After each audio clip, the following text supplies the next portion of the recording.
There's a saying that the river doesn't complain about the rocks in its path, it simply flows around them. And that's a good reminder for us today as we continue exploring flows and how our daily choices can move with ease even when things aren't perfect. In this episode, we'll look at what the research shows about these small choices, plus a few simple ways to bring flows into your life each day. We experience 1,000 waking minutes on average every day. How are you spending yours? I'm Dr. Wendy Bazilian, and you're listening to 1,000 Waking Minutes. I can't wait to connect with you here with practical ways to eat well, move daily, and be healthy, to optimize every waking minute you live for a happier, healthier life. Thank you for sharing some of your waking minutes with me today. Let's get started. I'm saying yes to better days, yes. I'm on my way, yes. It's gonna be okay, yeah.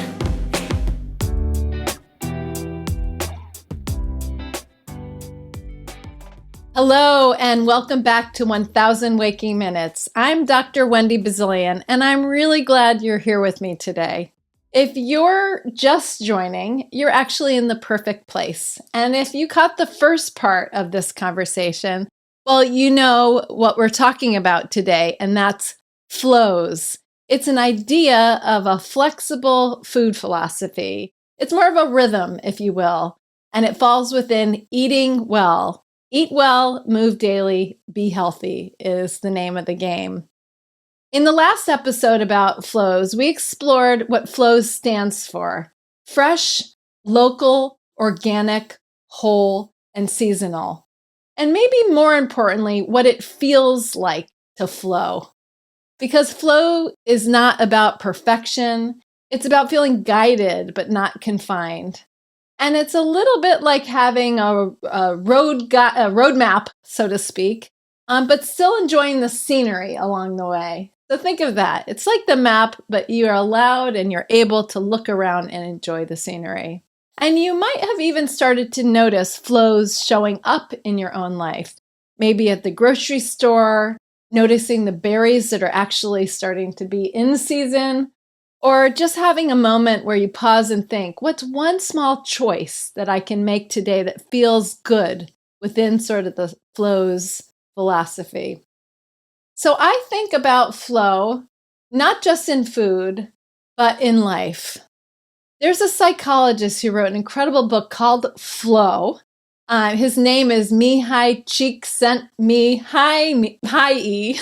I'm sorry, I'll spell it out in the show notes for you. I've never been good at that name, but a beautiful name. He's a psychologist, and he talks about moments of flow when we're completely immersed in what we're doing, when time almost slips away.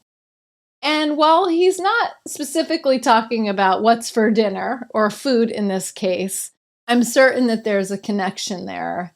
Those times when things seem to shift, distractions fade away, and there's a sense of effortless momentum in life. That's flow.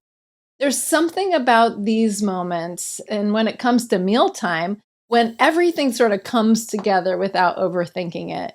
You pull together what you have, it feels nourishing, you sit down and you eat, maybe with a sense of ease instead of stress and the chaos that can be mealtime at times.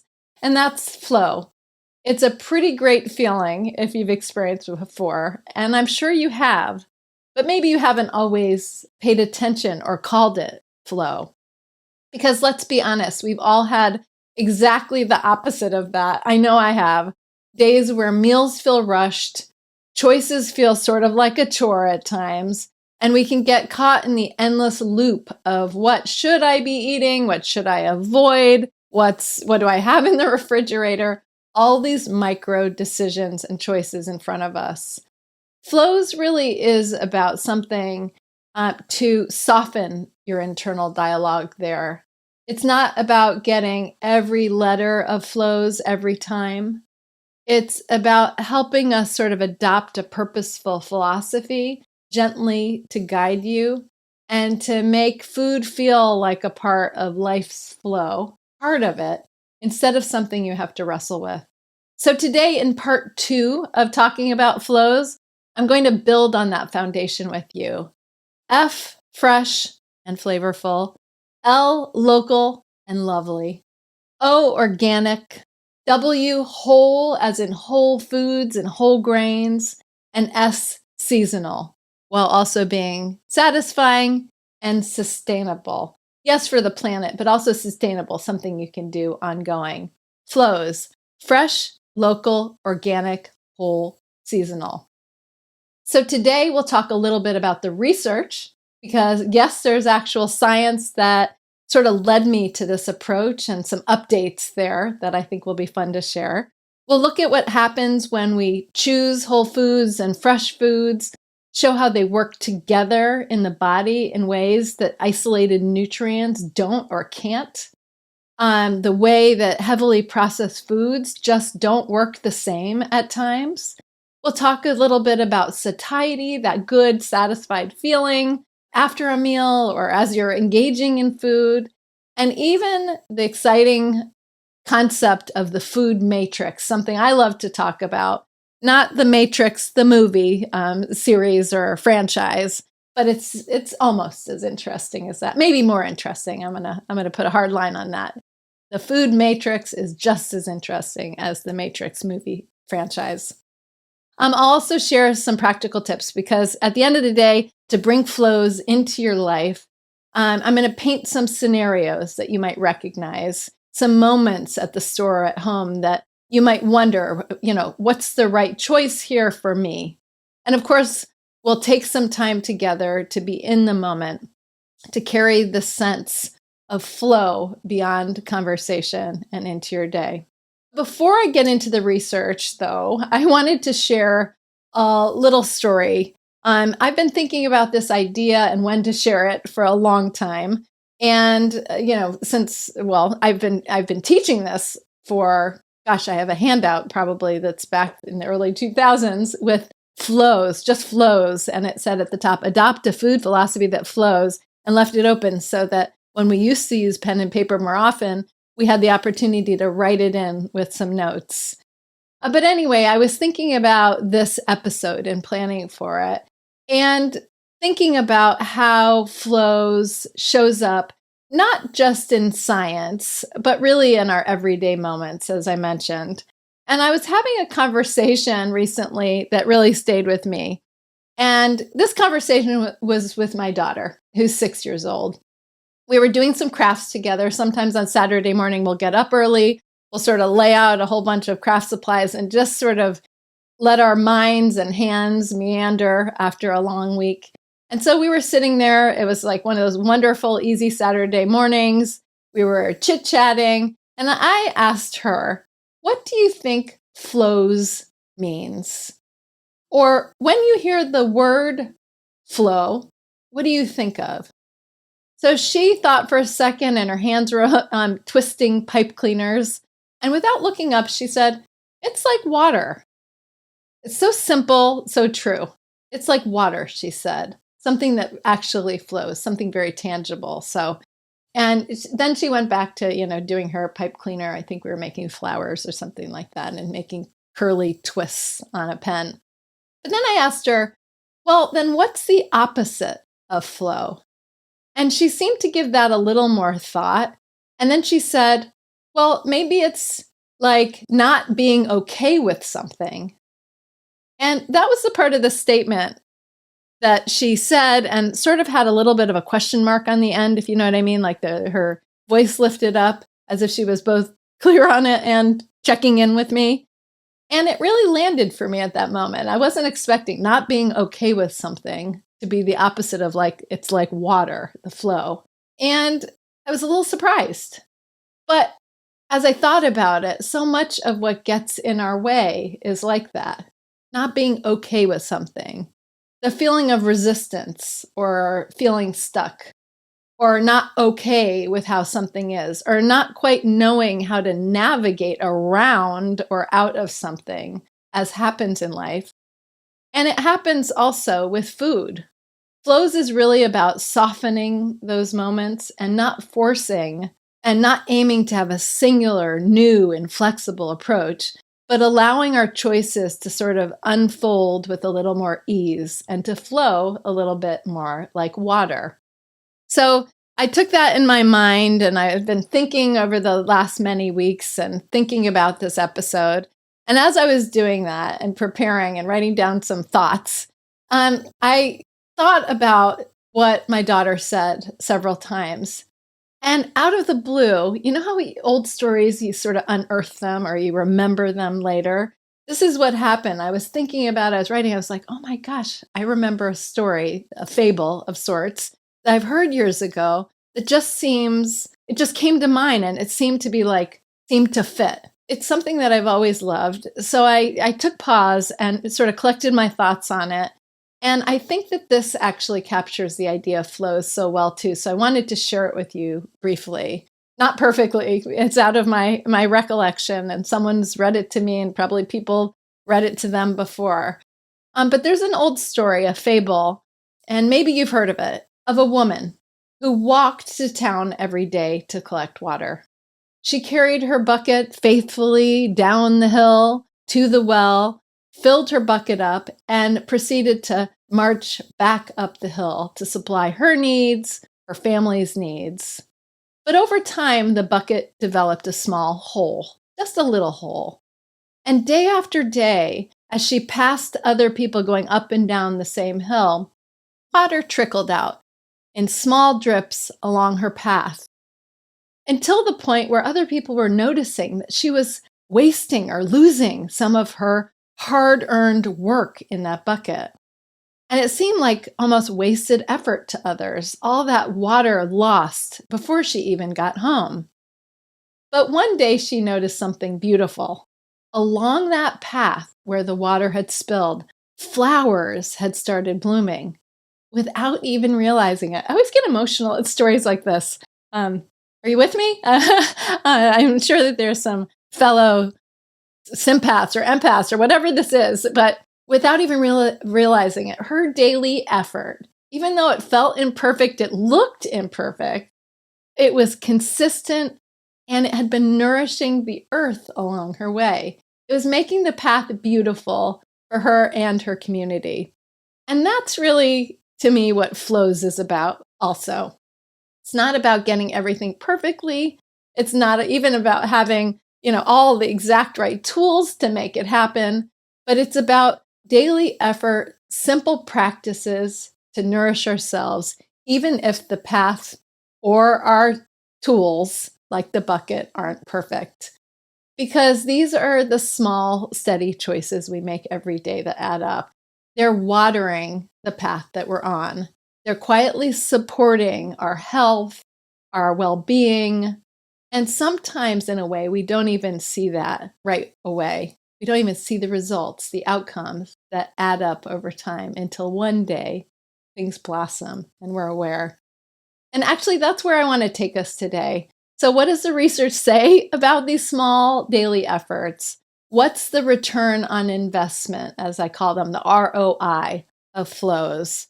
What's blooming beneath the surface when we follow this kind of approach to eating and living? So, returns on investment. To accomplish any goal, we need a plan in life. Teachers make lesson plans, architects draw building plans, pilots make flight plans. I'm sure you can name some others. In business, think about that. Strategic planning keeps teams and worker bees, the me's and you's of the world, in sync. And it points us all toward that positive outcome, toward the goal and the task at hand. So our flows philosophy is a plan with a similar end or similar benefit. By following your own roadmap, by checking in with yourself, whether something's fresh, local, organic, whole, seasonal, not all of the above all the time, but some of the above most of the time, and the associated terms that go with it, as we talked about, flavorful with F also, satisfying with S also, you can start to streamline your decisions about your food choices. And you can have a template to drive your self-awareness, keep you on track, and keep you in the spirit and mindset of flows, which is such a nice term, I think, about thinking about how we can move through life. So let's take a look at those ROIs, the benefits, so to speak, of flows. And of course, they're not financial, although they may feel like it, because you may gain life and vitality. And I think that that's almost like a financial win. But it's the kind that matters really deeply to our energy, our vitality, and how we feel our minutes of our daily life as we live them. These are the benefits that show up in small ways, and sometimes surprising ways, mind you, when we follow a path that's fresh, local, organic, whole, and seasonal. So here are just a few of the ROIs and benefits that the research supports. So number one, we can get better nutrient absorption, bioavailability, better nutrition overall, thanks to the food matrix. So there's that word again. When we eat, it's not just about the nutrients, like just making sure that you tick the boxes on nutrients or the nutrient facts label. Those are important if you're reading packaged foods to maximize the quality along with the nutrition. But it's about how our bodies actually use them. Reading with our mind or digesting the information is not the same as how we digest the food and the nutrition. Researchers from Chile, these are researchers from different studies from Chile and France, have shown that nutrients in foods like fruits and vegetables and whole grains are better absorbed and used by the body when they're eaten in like their natural form. They may be minimally processed or they may be cooked, but the more toward the food matrix form, the whole form, they do better. Our body assimilates them better. In the Chilean study that I mentioned, Dr. Aguilera emphasized how the physical and chemical structure of foods, like fiber in vegetables or protein lipid bonds in dairy, how those can enhance the bioavailability of different nutrients. They can help slow digestion in a beneficial way. And meanwhile, French researchers, Fardet and Rock, have done extensive work, many published papers looking beyond nutrients to the food matrix and a holistic look at foods and food patterns beyond the nutrients themselves. The way our food is naturally structured and the benefits on its health they've looked at. So in one of their more recent papers, they proposed that it's not just about those individual key nutrients or the calorie count, but really the integrity of the food itself that matters most. They explained that the natural food matrix can be degraded, like with heavy processing. So they talk about the ultra processing and heavy processing, and that we can lose some important health benefits, such as better nutrient absorption, or some of the benefits that would help us feel more satisfied, the satiation effects of certain foods, and even lose some of the blood sugar regulating effects of foods in their more matrix or full form. And they even introduce a concept called the 3V index, which describes like the value of foods that are real and plant-based and varied. And as they put it, and this is quote, in quotes, the calorie quality matters more than the calorie quantity. I thought that was an interesting way of putting it so we could appreciate it. That the calories, the energy that comes from it, but the calorie quality matters more than the calorie quantity. And they also posit that foods really aren't like drugs where isolated ingredients alone can solve an issue or target something in the pathway. It is really the whole structure of the food that makes the difference. So it's not a stretch to understand really that when we disrupt the structure of a food through heavy processing, we can break the flow, literally and figuratively. So choosing whole, that W, and minimally processed food, like in flows, choosing fresh when it makes sense, helps us get the full benefit of the nutrition that Mother Nature intended. So, benefit number 2 is about satiety and metabolic support. So the texture, the form, and our real fullness, how we can be impacted by flows. So if you've ever wondered why, chewing a crunchy carrot seems more filling than sipping a smoothie, we have research from wagging, and I have a lot of wordplay in this episode, and it's incredible agriculture university, and I always trip on the name Wageningen University in the Netherlands, and they found that food form matters and matters a lot. In one major review, from the Netherlands, they analyzed experimental studies showing that solid foods with more intact structures, like whole vegetables, grains, and legumes, think fresh and think of the local and think of the whole and maybe seasonal, they slow the rate of eating, they can promote earlier fullness, and they can even help regulate blood sugar, even more effectively than soft or liquid forms. So the textures naturally enhance satiety signals, they slow us down, they help contribute to healthier metabolic outcomes. And this is independent of calorie count or the macronutrient breakdown. The macronutrients are your carbs, fats, protein, the key macronutrients in our diet. So this is really the power of food's form. And Flows encourages us toward fresh and whole foods, not just because they're nutritious, but because they help our bodies respond in real time. It sort of honors our hunger and satiety cues and helps us keep feeling good as a result of the foods that we choose and how we eat. So the third benefit is that whole dietary patterns, not just individual foods or even individual meals, but whole dietary patterns can improve health outcomes. That's like the long-term benefit and impact of how we choose our food now, today, at this meal, and this afternoon, and this evening, and tomorrow. So instead of the focus on sort of cutting a macronutrient, like cutting carbs, or even of counting calories, which is a little bit out of fashion, but people still keep an eye on calories. What if we focused on the pattern of what's on the plate?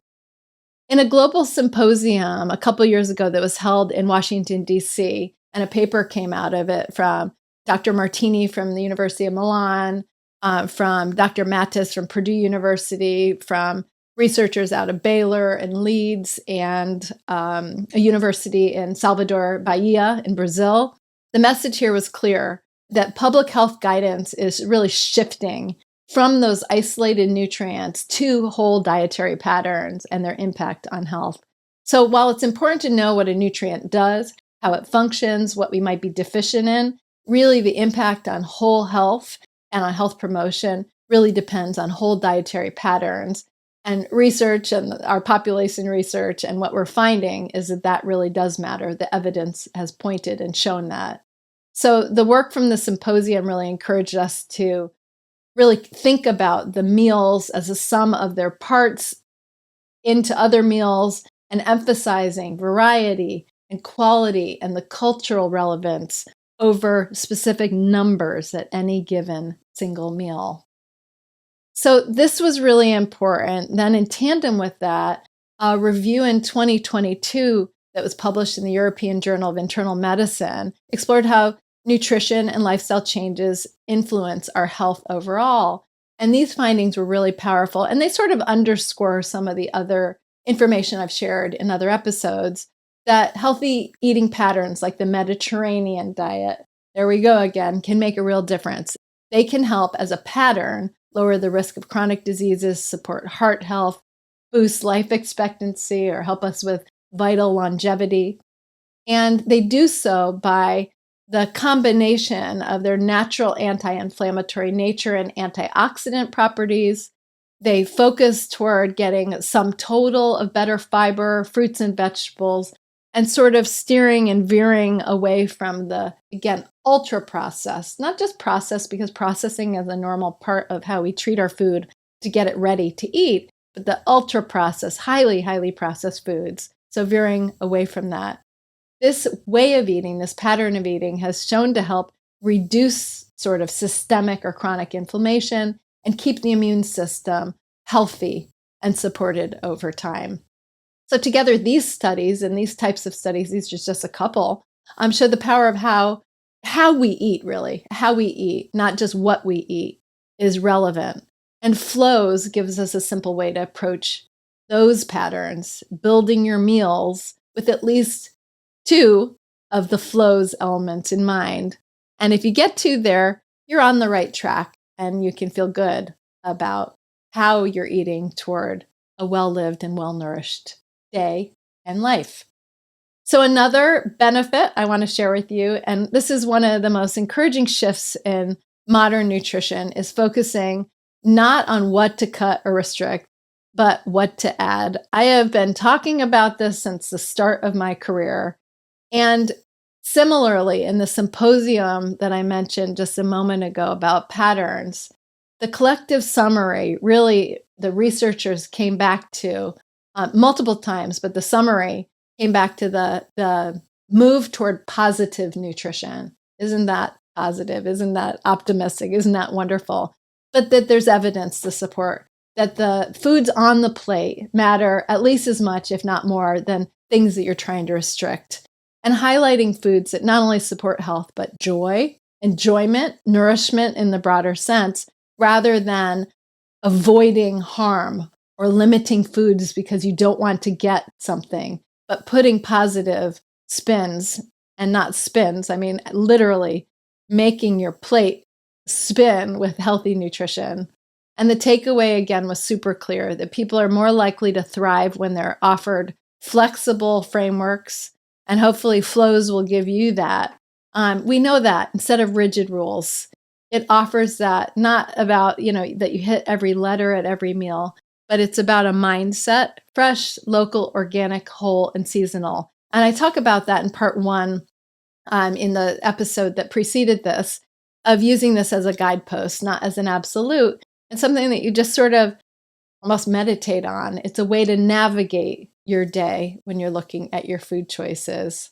And ultimately, to bring this all back into flow, flows gives you freedom.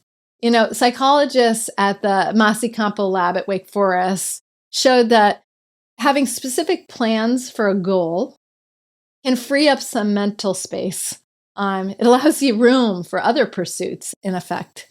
So in addition to helping us make healthier food choices, the flows acronym, guide, roadmap that allows you to enjoy the scenery can let us have room for other beneficial stuff, other great things on the Eat Well, Move Daily, Be Healthy journey, other ways to maximize our waking minutes each day. And once flows becomes more of an unconscious habit for you, you might find that you can actually stop focusing so much on it and make room for other health-enhancing tools and approaches as well. So whether it's improving how we absorb the nutrients, how full and balanced we feel, how we nourish our bodies over time, or how empowered we feel in our choices, flows is not a rigid rule book. It's really about the rhythm of our meals that work through our days, the rhythm of the meals that may turn into snacks and may then turn into movement and then may turn into rest. It's a way to gently guide your meals and your snacks through the lens of possibility and nourishment. So now let's take a pause, a moment to reflect, not just on our food, but maybe on how we move through our waking minutes. And we're going to share a mindful minute together, as we often do in episodes, especially after we just took on a lot of research and things to think about. We want to get back into flow. So first, find a comfortable position. Put your feet connected to the ground in some way. You could do this standing, but if you're seated, your feet flat on the ground, your legs uncrossed. Rest your hands gently in your lap. Soften your gaze. If you choose to or wish to, you can close your eyes. And before we begin our mindful minute together, let's take one steady grounding breath. So we'll inhale deeply through our nose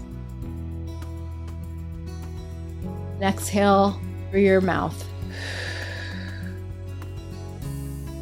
As we settle into our mindful minute together, I invite you to let the word flows drift through your mind like a gentle current that guides our breath.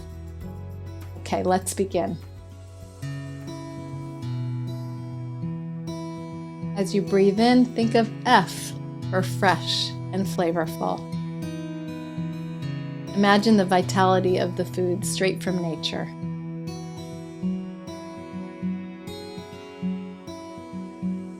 As you exhale, bring to mind L for local.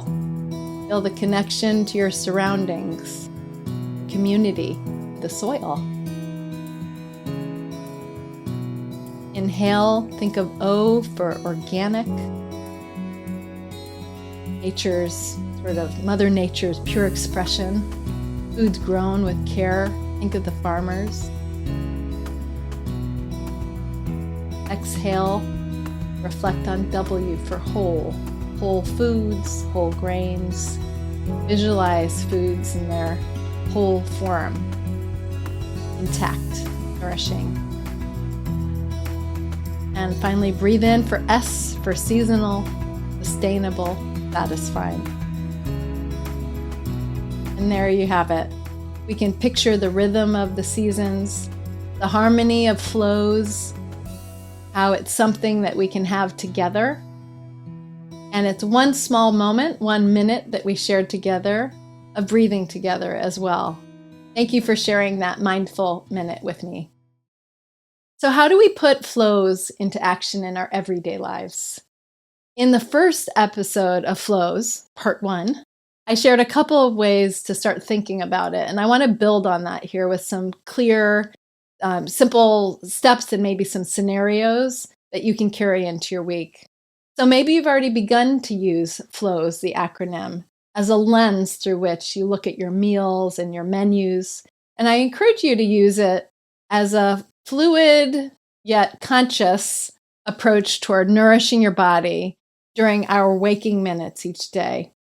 So we talked today again about how Flows gives us like a flexible framework. And it's not just a checklist to follow perfectly, but rather a guide that helps us like a map where we can then check out the scenery along the way. So remember what I said in the first episode, and I'm going to say it again here in case you forgot or haven't heard that one yet. But print out or post the word Flows as a reminder. Set it on your calendar. Ping you around meal times, maybe set a little ping or notification of sorts. Or when you're planning your grocery shopping, maybe put it at the top of the list so you see Flows before you see the other things on your list. And in general, aim to get 2 or more of the Flows met at each meal or snack. So let's imagine just a few real-life scenarios where Flows can sort of quietly step in and help. First, the grocery store. We've all been there when we're sort of, after a full day, you have to get to the grocery store. Or on a weekend day, maybe you have to fit it in between activities.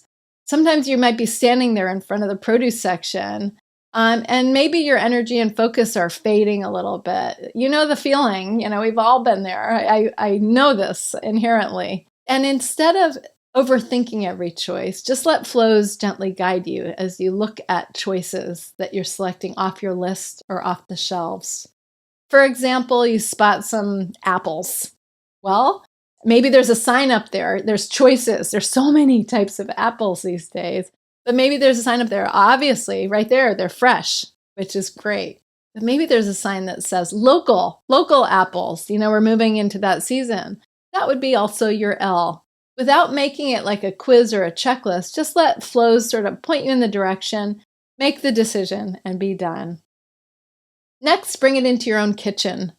Maybe it's lunchtime and you're staring in the fridge or pantry wondering what to put together. Maybe you've grabbed a pack of this and maybe one of that. But Flows can be a great tool here too. You can scan and maybe see a can of organic beans in the pantry.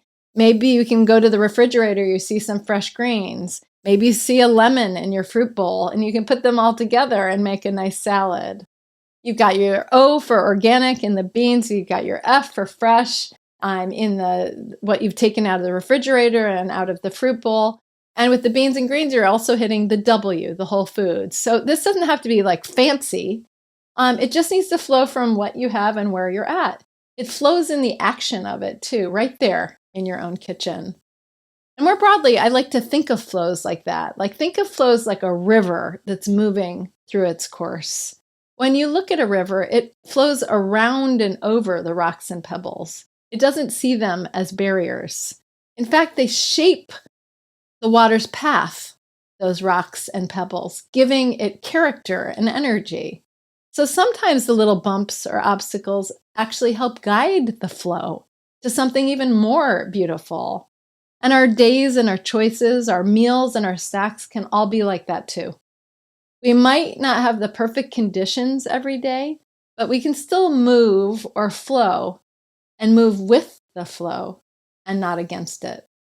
Another way to live flows through planning is by not making it complicated when it comes to thinking about the season or thinking about what's going to be on your menu.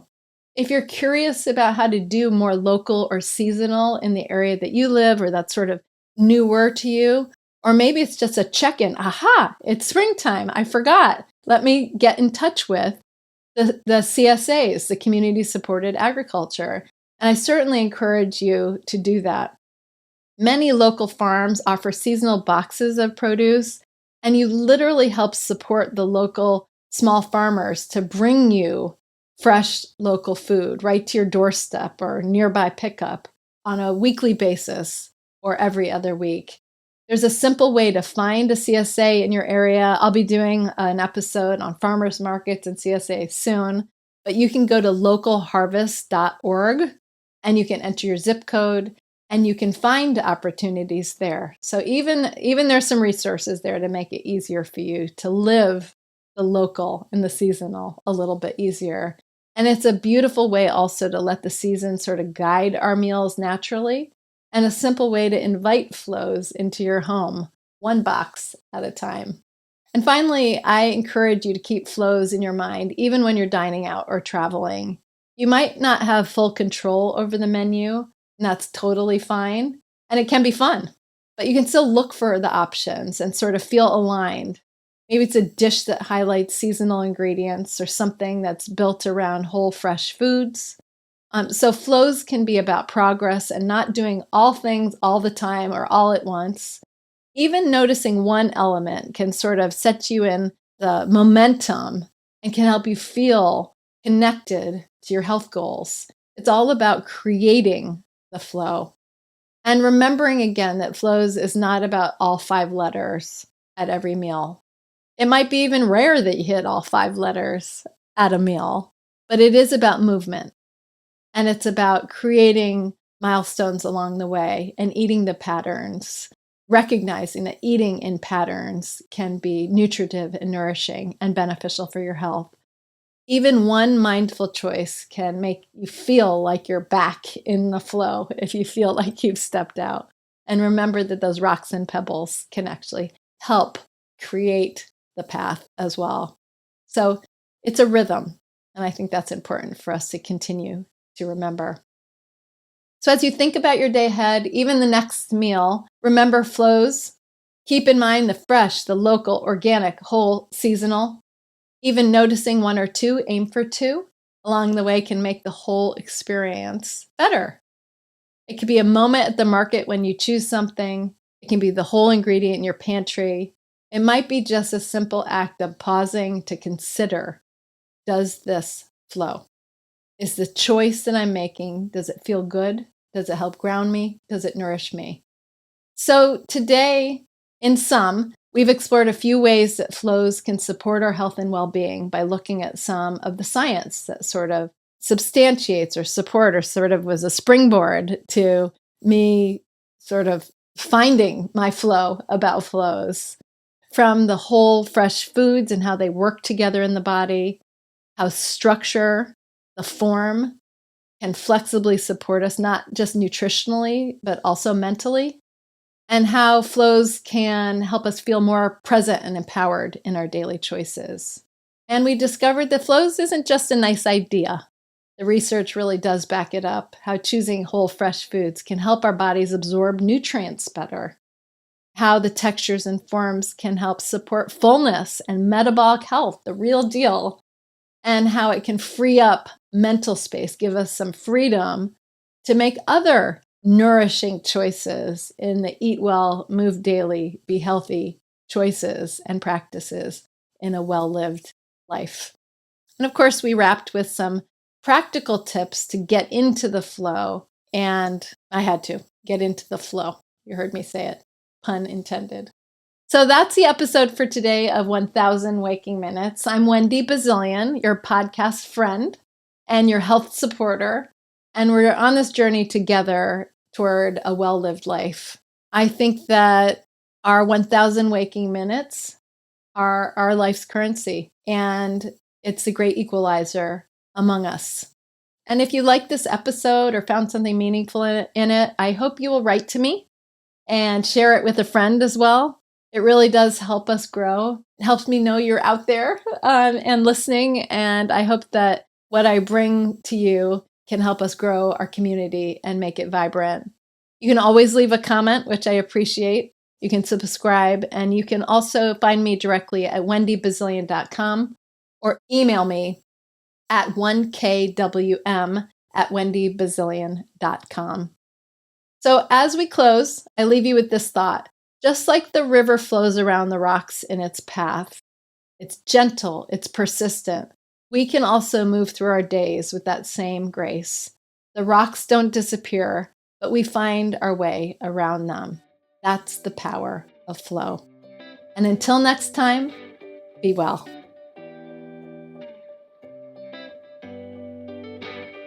Thank you for tuning in to 1000 Waking Minutes. A huge thank you to our amazing collaborators, including our production and marketing teams, and Gabriela Escalante in particular. To the ultra-talented Beza for my theme music, my lifelong friend and artist, Pearl Price Photography and Design, to Daniel Ballantyne, Jen Nguyen, Joanna Powell, and of course my family, and everyone working tirelessly behind the scenes. And to you, our valued listeners, I so appreciate your support. If you enjoyed today's episode, please consider leaving a comment, writing a review, and giving 1000 Waking Minutes, that's us, a 5-star rating. And please hit subscribe on Apple Podcasts, Spotify, or wherever you enjoy your podcasts. Please follow and stay connected at wendybazilian.com. And don't forget to share with your friends. Your support helps us grow and bring you more great content. Until next time, find some simple opportunities to optimize those 1000 waking minutes each day.